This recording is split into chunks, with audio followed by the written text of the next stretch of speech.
Sanskriti University for excellence in life. BTech Agri BSc lateral entry.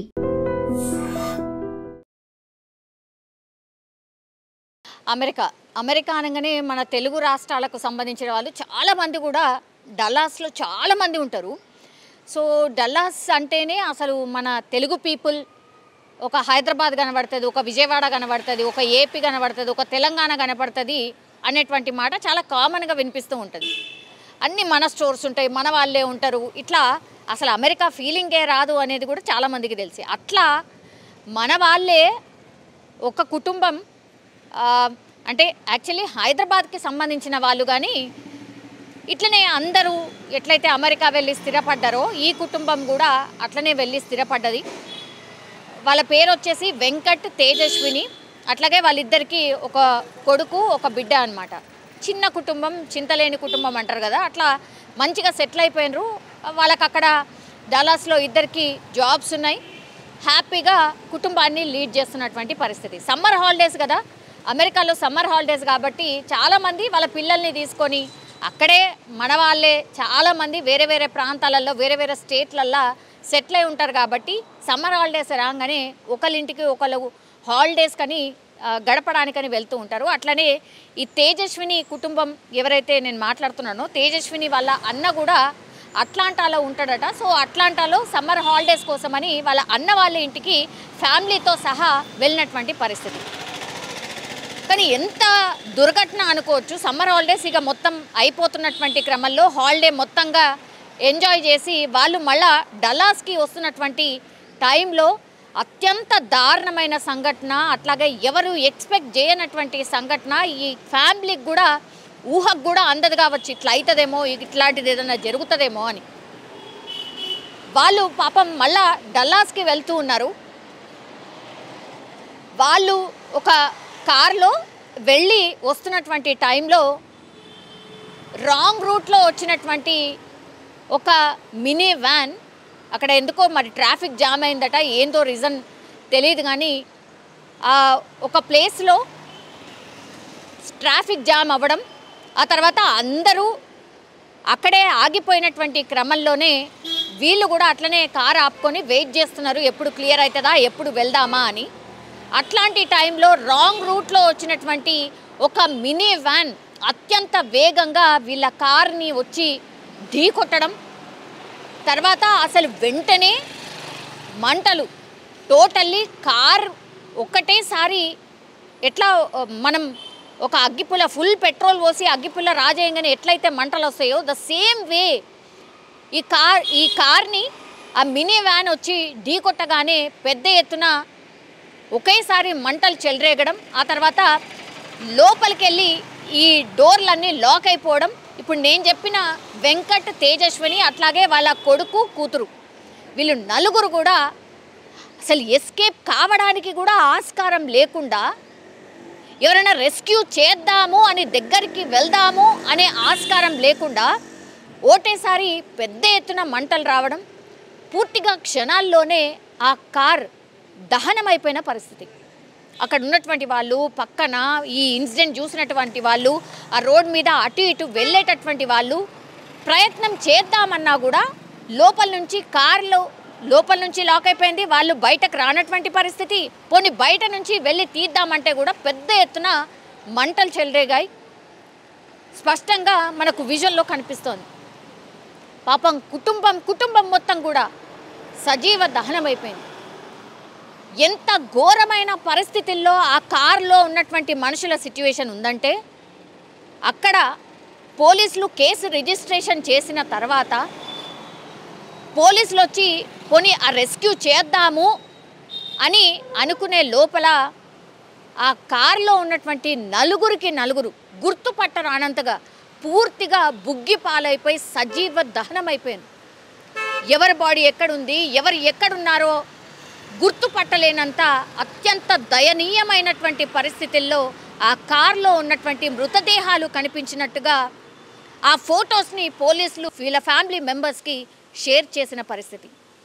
ఇది ఎంత ఫాస్ట్గా వ్యాపించింది ఈ వార్త అనంటే, ఎందుకంటే కార్ నెంబర్ ఉంటుంది కదా, కార్కి సంబంధించిన డీటెయిల్స్ కొట్టగానే ఎవరు ఈ ఫ్యామిలీలో జర్నీ చేసింది, ఎవరు ఏంటి అనేది కూడా పూర్తి ఇన్ఫర్మేషన్ వచ్చింది. కాబట్టి వెంటనే ఈ ఇన్ఫర్మేషన్ని వాళ్ళ ఫ్యామిలీ మెంబర్స్కి షేర్ చేయడం, అట్లాగే మన తెలుగు కమ్యూనిటీలో ఈ వార్త స్ప్రెడ్ కావడంతో వీళ్ళ ఫ్రెండ్స్ కావచ్చు, లేకపోతే వీళ్ళ రిలేటివ్స్, నేను ఇంతకుముందు చెప్పినట్టుగా తేజస్విని ఎవరైతే పూర్తిగా కాలిపోయినరో, ఇలా తేజస్విని వాళ్ళ బ్రదర్ వాళ్ళ ఇంటికి వెళ్ళొస్తున్నటువంటి టైంలోనే జరిగింది. గ్రీన్ మౌంటైన్ దగ్గర జరిగినటువంటి సంఘటన ఇది. ఫ్యామిలీతోని హ్యాపీగా అప్పటి వరకు ఎంజాయ్ చేసి వాళ్ళ అన్న ఫ్యామిలీతోని మంచిగా గడిపి తిరిగి వస్తున్నటువంటి టైంలో పూర్తిగా నలుగురు అంటే ఒక ఫ్యామిలీ మొత్తం అగ్నికి ఆహుతైపోయి అసలు ఎవరు గుర్తుపట్టరానంత స్టేజ్లో ఉన్నారు అని అంటే ఎవరైనా ఊహిస్తారా? ఎవరికి కూడా ఊహకు కూడా అందలే ఇట్లాంటి సంఘటన ఒకటి జరుగుతుంది అని. పాపం వీళ్ళ ఫ్యామిలీ హైదరాబాద్లో, అంటే తేజస్విని కావచ్చు, ఆల్రెడీ వెంకట్ కావచ్చు, వీళ్ళిద్దరు ఫ్యామిలీస్ కూడా హైదరాబాద్లోనే స్థిరపడినటువంటి వాళ్ళు. తేజస్విని వాళ్ళ అమ్మా నాన్ననేమో కొంపల్లిలో ఉంటారు, వెంకట్ వాళ్ళ అమ్మా నాన్ననేమో సికింద్రాబాద్లో ఉంటారు. సో వీళ్ళకి ఇన్ఫర్మేషన్, ఇది మొన్న సండే రోజు అర్ధరాత్రి జరిగింది. ఇన్ఫర్మేషన్ రాగానే ఇప్పుడు వాళ్ళందరు ఫ్యామిలీ మెంబర్స్ కూడా అమెరికాకు వెళ్ళినటువంటి పరిస్థితి. అది ఎందుకు? ఇప్పుడు వీళ్ళని గుర్తుపట్టాలి అంటే DNA టెస్టులు చేస్తే కానీ నిర్ధారణ కానటువంటి సిచ్యువేషన్లో వాళ్ళ బాడీస్ ఉన్నాయి అని అంటే ఎంత దారుణంగా వాళ్ళు చనిపోయారు, ఎంత హృదయ విదారకమైనటువంటి సిచ్యువేషన్లో ఈ సంఘటన ఉండి ఉంటుంది మనకు ఊహకు కూడా అందదు. పాపం వాళ్ళేదో జీవితంలో స్థిరపడాలను, జీవితంలో ఒక మంచి స్థాయిలో ఉండాలను చాలామంది మన వాళ్ళు అక్కడికి వెళ్ళి సెటిల్ అయిపోతున్నారు. చాలా ఫ్యామిలీస్ కూడా బాగుపడ్డాయి, వాళ్ళ అమ్మా నాన్నల్ని బాగా చూసుకోవడం కావచ్చు, లేదంటే ఇక్కడ కొన్ని ప్రాపర్టీస్ వైజ్గా ఆర్థికంగా బాగుపడడం కావచ్చు, ఒక మంచి పొజిషన్లో ఉండడం కావచ్చు, ఇవన్నీ కూడా ఊహించుకొనే వెళ్తారు. ఈ ఫ్యామిలీ కూడా అట్లనే వెళ్ళింది, వాళ్ళు అదే స్థాయిలో కూడా ఉన్నారు. కానీ అనుకోనటువంటి సంఘటన, ఏ తప్పు చేయకుండానే కుటుంబం కూడా మాడి మసైపోయినటువంటి సంఘటన ఇప్పుడు పూర్తిగా ఒక కలకలమే క్రియేట్ కావడమే కాదు, పాపం వాళ్ళ ఫ్యామిలీ మెంబర్స్ని కూడా ఓదార్చే ప్రయత్నం చేసినా కూడా ఏం ఓదార్పనిస్తాము, ఏమని చెప్తాము, అసలు వాళ్ళకి ఏం చెప్తే ఓదార్పు అవుతుందో కూడా అర్థం కానటువంటి పరిస్థితిలో ఉన్నారు.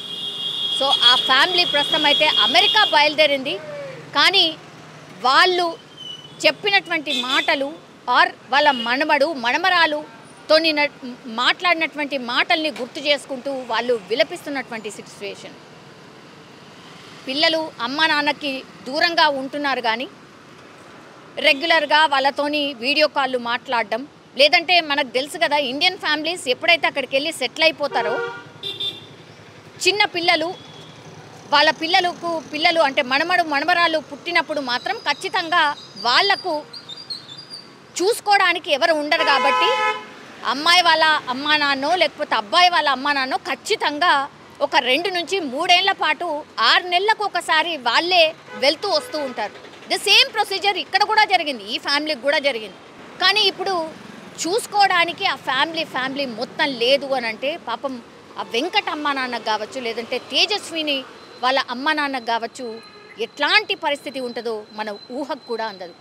ఇది వార్త పూర్తి స్థాయిలో తెలుగు సంఘాలకు కావచ్చు, లేకపోతే అక్కడ అమెరికాలో ఉన్నటువంటి వాళ్ళందరికీ కావచ్చు, అండ్ డల్లాస్లో వాళ్ళకు ఉన్నటువంటి పరిచయస్తులు, రిలేటివ్స్, ఆఫీసులో పనిచేసే కొలీగ్స్, ఇదంతా కూడా స్ప్రెడ్ అయిన తర్వాత వాళ్ళు అసలు మేము నమ్మలేకపోతున్నాం, అసలు ఇదంతా ఎట్లా జరిగింది, అసలు ఏంటో అన్నటువంటి మాట అయితే వినిపిస్తోంది. కానీ నిజంగా హృదయాన్ని కలిచివేసే సంఘటన అని చెప్పొచ్చు.